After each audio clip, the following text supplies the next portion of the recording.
अब आइए आप दूसरी साइड पे मजलिस इत्तेहादुल मुस्लिमीन की आल इंडिया क़यादत असदुद्दीन ओवैसी कहाँ है, लापता है। गधे के सर पे से सींगा गायब हो जाते हैं, वैसा जनाब मोहतरम सदर साहब एमपी कैंडिडेट हैदराबाद लापता है। जाना ना साहब, आप बाबरी मस्जिद की बात करते, मथुरा काशी की बात करते, मस्जिद पे हमला हुआ, आप कहाँ हैं, लापता। 3 दिन से तांडव चल रहा वहाँ पर। 2 दिन तक तो मुसलमानों को घरों से नहीं निकलने दिए, आप नहीं गए वहाँ पर, पता नहीं है आपका। अच्छा, आपके हाथों को पैरों को मेहंदी लगी हुई, आप नहीं गए। आपके भाई कहाँ हैं, जनाब अकबरुद्दीन ओवैसी। आते तकरीर में बाबा नगर के स्टेज पे आके फाड़ देता हूँ, चीर देता हूँ, आइंदा विंगा तो मैं वो कर देता हूँ, मैं ये कर देता हूँ, मोदी को गालियाँ, अमित शाह को, फलाने को सब इश्तियाल अंगेज के गालियाँ देते। आप कहाँ हैं बेटे, लापता है। गधे के सर पे से इनू भी सिंगा गायब हो, वैसा गायब हो गए। आपके पार्टी में 7 MLA है, कहाँ हैं आप, कोई नहीं है। आज एक कोई वीडियो की लिंक भेजे मेरे को, कोई बेचारे 2 वकील आए, बोल रहे हैं कि भाई हम MIM के वकील है। चलो ठीक है, वकील अपनी खुदी से आए, MIM के वकील है, नहीं मालूम पुलिस स्टेशन में आए। तो मंजलिस की क़यादत, मजबूत आल इंडिया क़यादत, जाके चीफ इलेक्टोरल ऑफिसर से मिलना, चीफ इलेक्टोरल ऑफिसर से मिलना, चीफ मिनिस्टर से मिलना, DGP से मिलना। साहब ये क्या नाइंसाफ़ी है। गाना कौन बजाया उसको केस नहीं बुक करे, बंडे कौन मारा उस पर केस नहीं बुक करे, किशन रेड्डी को कौन आने दिया अंदर, वो पुलिस वाले के खिलाफ में एक्शन क्यों नहीं ले रही, जख्मियों को कैसा रिमांड करते, कोई नहीं पूछने वाला है। अगर कोई केस में है, उन्हें जख्मी है, तो उसको लाके उस्मानिया हॉस्पिटल में एडमिट करना, उसको नहीं करे। तो ये क्या नंगा नाच हो रहा तेलंगाना में, समझ में नहीं आ रहा। ये 9वां या 10वां इंसिडेंट है जब से इलेक्शन हुआ और तेलंगाना में कांग्रेस की गवर्नमेंट आई। रेवंत रेड्डी साहब चीफ मिनिस्टर बने जब से, आपको मालूम है निज़ामाबाद के आरमूर के बाजू में एक गांव है, उसके अंदर एक कब्रस्तान में मंदिर बना दिए घुस के वहाँ पर। फिर निज़ामाबाद से पहले एक और एक गांव है, मुझे नाम याद नहीं आ रहा, वहाँ पर भी ऐसी वाक़या हुआ। नलगुंडे से पहले एक मस्जिद के सहन में जाके पूजा कर दिया वहाँ पर।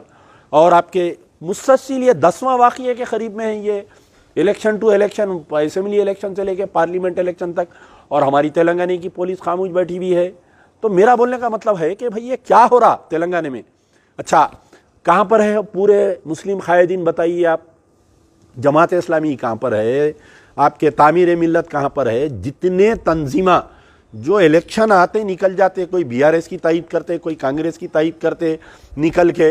अरे भाई, आज जख्मी बच्चों को तुम्हारे ले जाके जेल में डाल दिए, कोई है नहीं है मुसलमानों का पूछने वाला है, बताओ हैदराबाद में या तेलंगाना में क्यों ऐसी हमारी हालत हो जा रही, समझ में नहीं आ रहा मेरे को। अब बोले तो बोलते नहीं आप कांग्रेस की तायद करें। अरे भाई, मैं BRS की मुखालिफत करा, मैं जो 9 साल में BRS जो नंगा नाच कर रही थी, एनकाउंटर कर दे रही थी, मस्जिदों को गिरा दे रही थी, मुसलमानों पे जो जुल्म हो रहा था, बजट नहीं मिल रहा था, हम उसकी मुखालिफत करें। आज आके कोई MIM के एडमिना फौरी ट्वीट मार देते, भाई देखो आप ही करे सो है। आओ भाई, अगर करे भी हैं तो उन्हें गलत कर रहा, तो आज कौन कर रहा, आज कोई बोल रहा रेवंत रेड्डी की हुकूमत में नाइंसाफ़ी हो रही बोल के, अमजदुल्ला खान ही बोल रहा ना ये। तो बहरहाल मेरा मुतालबा है कि पहले तो ये जो बच्चों को गिरफ्तार करे, इनकी इमीडिएट बेल होना चाहिए। Police should not object their bail, क्योंकि इतने संगीन दफात डाले हैं कि बेचारे पूरा रमज़ान की ईद, क्या बकरीद की ईद तक भी निकलना मुश्किल है लगा। SC/ST एक्ट में 6 महीने से पहले बेल ही नहीं होती उसमें। अच्छा, आज कोई वकील आए बेचारे, बोले हम MIM के, तो ये जूनियर वकीलों से नहीं, कोई बड़ा सीनियर वकील इसको रिप्रेजेंट करना, हाई कोर्ट तक जाता है मसला, इनके बेलों का इंतज़ाम करना, इनके बच्चों का। जख्मी को कैसा भेजे जेल को, मेरे को बहुत तकलीफ हुई आज देख के। वो बच्चों के सरों पे पट्टियां हैं साहब, बच्चे काँप रहे थे जब पुलिस स्टेशन को गए तो उनको सर पे पट्टी है, मुंह पे पट्टी है, के हाथ में पट्टी है, उसको उठा के लेके जाके रिमांड कर दिए। एक गिरफ्तारी नहीं हुई दूसरी कम्युनिटी से, एक बताओ, किसी एक को गिरफ्तार करे क्या, एक FIR हुआ क्या, बताओ आप। अरे कई के मुस्लिम तंजीमा हैं, बताओ आप, कई के अपन पॉलिटिकल लीडर हैं, बताओ आप। अपनी दमिश नहीं है अपने लोगों में बात करने का, एहसास नहीं है अपने को कि 3 दिन से तांडव हो रहा वहाँ पर, हम कोई रिपोर्ट नहीं कर रहे हैं इश्यू को। मैं कई उर्दू अखबार देख रहा हूँ, चैनल देख रहा हूँ, कोई रिपोर्ट नहीं कर रहे हैं इसके बारे में।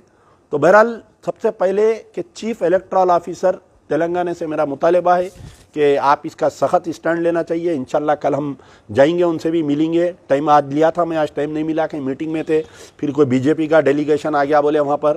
तो ये FIR में जो 15 बच्चों को डाले, 5 को गिरफ्तार करे, बाकी के 10 को गिरफ्तार नहीं करना, इनको CRP की नोटिस देके इनको छोड़ देना चाहिए। और जो 5 को गिरफ्तार करे उनको हम कोर्ट में बेल डालेंगे, पुलिस जो अपोज नहीं करना। और ये गाना कौन बजाया, ये गाने की सीडी कौन ला के दिए उसको, बड़ी साजिश है साहब। मैं पुलिस वालों से भी गुजारिश कर रहा हूँ, हमारे डीजी और कमिश्नर से, ये बहुत बड़ी साजिश है। तेलंगाना के पार्लियामेंट इलेक्शन को हिंदू मुस्लिम करने की बड़ी साजिश है। अगर इसको आप कंट्रोल नहीं करेंगे तो आगे चल के और वाकयात पेश होंगे इलेक्शन तक। इसको कंट्रोल करना election commission of India, chief electoral officer की जिम्मेदारी है।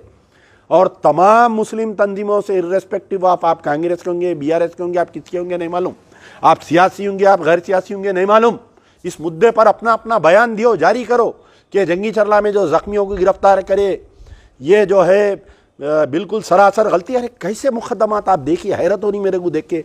147, 148, 324, 307, कोई जख्मी हुआ तलवार से मारे, चाकू से मारे, 307 लगाने के वास्ते बताओ आप मेरे को। अरे कैसी पॉलिसिंग हो रही साहब ये।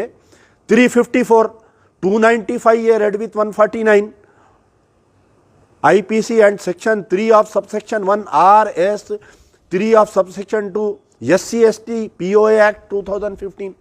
अरे क्या कुत्ते बिल्लियों के बच्चे हैं बताओ आप, मुसलमानों के बच्चे। ये हालत हो गई बच्चों की, क्या कसूर है उसका बोलो आप। उन्हें इतना ही बोला कि नमाज के होरी साहब थोड़ी देर बंद करो, वो भी राजा सिंह का गाना लगाए तो एतराज़ करा, कोई दूसरा गाना लगाए तो नहीं करता था, उसका ईमानी हरारत थी, उन्हें एतराज़ कराऊंगा।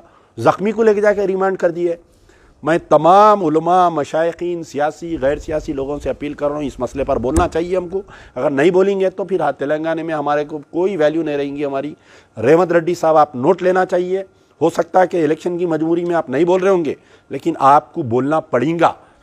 जितने कांग्रेस के कायदीन हैं, मोहम्मद अली शब्बीर साहब से ख़ास तौर पर, आप मुसलमानों के सलाहकार है, आप माइनॉरिटी सब्जेक्ट है आपका, you are the government adviser, इसका नोट लेना चाहिए। आप कल ये FIR मंगाइए जंगी चरला का, ये 15 बच्चों को कैसा डाले इसके अंदर, आप बात करना चाहिए। आपको बयान देना पड़ेगा इसमें, आपको बयान देना पड़ेगा। आपको जितने चेयरमैन है minority commission, minority finance corporation के चेयरमैन साहब से मेरी गुजारिश है, कांग्रेस के वक्फ बोर्ड के जो चेयरमैन हैं उनको ये मेरी गुजारिश है, हज कमेटी के जो चेयरमैन हैं उनसे मेरी गुजारिश है, कांग्रेस के जितने मुस्लिम अक़लियती लीडर है। देखिए सेम गलती है जो हुई ना BRS में भी ऐसी हुआ था। BRS जैसा पावर में आई, किशनबाग में फिसाद हुआ सरदारजियों का, मुसलमानों का, तो वहाँ पर जो है सरदारजियाँ घरा जला दिए मुसलमानों के, तो पुलिस खामोश तमाशा रही। लेकिन लोग क्या समझे कि कुछ नहीं होता, ये लावा पकते पकते पकते पकते BRS के खिलाफ में इनकाउंटर हुआ, BRS वाले उसके बाद में गिरफ्तारियाँ हुई, तो खामोश बैठ रही थी क़यादत। BRS की क़यादत प्रो हिंदुत्व, सॉफ्ट हिंदुत्व की तरफ गई। आज क्या हुआ बताइए, इख्तियार चले गया। आज KCR को कोई पूछने वाला नहीं है, बेटी को जेल में डाल दिए तो कोई रोड पे आने वाला नहीं है। KTR के खिलाफ में, संतोष के खिलाफ में केस बुक हो गया तो कोई आने वाले नहीं है।